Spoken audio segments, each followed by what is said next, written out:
दोस्तों, आज हम महाभारत के एक ऐसे रहस्य की चर्चा करने जा रहे हैं जिसे सुनकर आप बहुत ही आश्चर्य होंगे। दोस्तों, क्या आप जानते हैं कि द्रोणाचार्य स्वयं धृष्टद्युम्न के हाथों मरना स्वीकार किया था और हम यह जानते हैं कि धृष्टद्युम्न ने छल से उनका वध किया था।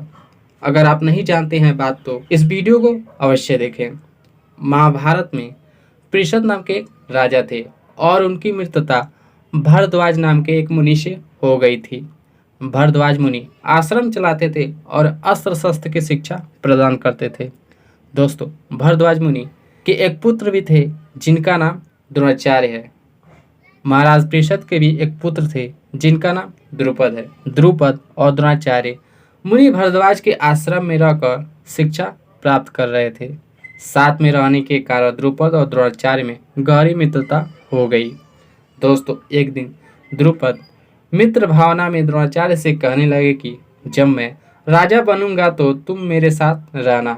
मेरे राज्य, संपत्ति और सुख सब पर तुम्हारा मेरे समान ही अधिकार होगा। दोस्तों, जब महाराज पृषद की मृत्यु हो गई तो द्रुपद पंचाल देश के राजा बन गए और द्रोणाचार्य अपने पिता भरद्वाज मुनि के आश्रम में ही रहने लगे। द्रोणाचार्य का विवाह कृपाचार्य के बहन कृपि से हुआ और उनको पुत्र धन की प्राप्ति हुई जिसका नाम अश्वत्थामा था। एक दिन जब अश्वत्थामा अन्य ऋषि पुत्रों को दूध पीते देखा तो वह भी दूध के लिए रोने लगा, परंतु द्रोणाचार्य के पास गाय न होने के कारण वे दूध का प्रबंध करने में असमर्थ थे। तब द्रोणाचार्य अपने बचपन के मित्र द्रुपद की कही हुई बात याद करके पंचाल गए। वे द्रुपद से कहने लगे कि मैं द्रोणाचार्य तुम्हारे बचपन का मित्र, और आश्रम में कही हुई बात द्रुपद को याद दिलाया। परंतु द्रुपद राज्य सिंहासन के अहंकार में द्रोणाचार्य का अपमान किया और कहा कि एक राजा और एक साधारण ब्राह्मण कभी मित्र नहीं हो सकते। तब द्रोणाचार्य वहां से लौट आए और यह निश्चय कर लिया था कि द्रुपद को जो राजा होने का अहंकार है उसे वह अवश्य ही चूर चूर करेंगे। दोस्तों, उसके बाद द्रोणाचार्य हस्तिनापुर चले आए। दोस्तों, हस्तिनापुर में एक ऐसी घटना घटी जिसके बारे में जानकर स्वयं पितामह भीष्म पांडवों और कौरवों को शिक्षा देने के लिए गुरु द्रोणाचार्य से कहा था। दोस्तों, अगर आप भी वह घटना के बारे में जानना चाहते हैं तो हमें कमेंट्स जरूर करें। तब द्रोणाचार्य जी ने कौरवों और पांडवों को अस्त्र शस्त्र की शिक्षा प्रदान की।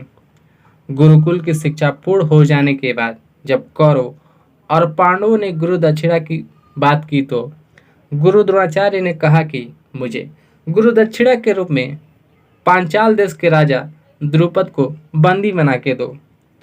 अगर दे सकते हो तो यही मेरी गुरु दक्षिणा है, अन्यथा मुझे कुछ नहीं चाहिए।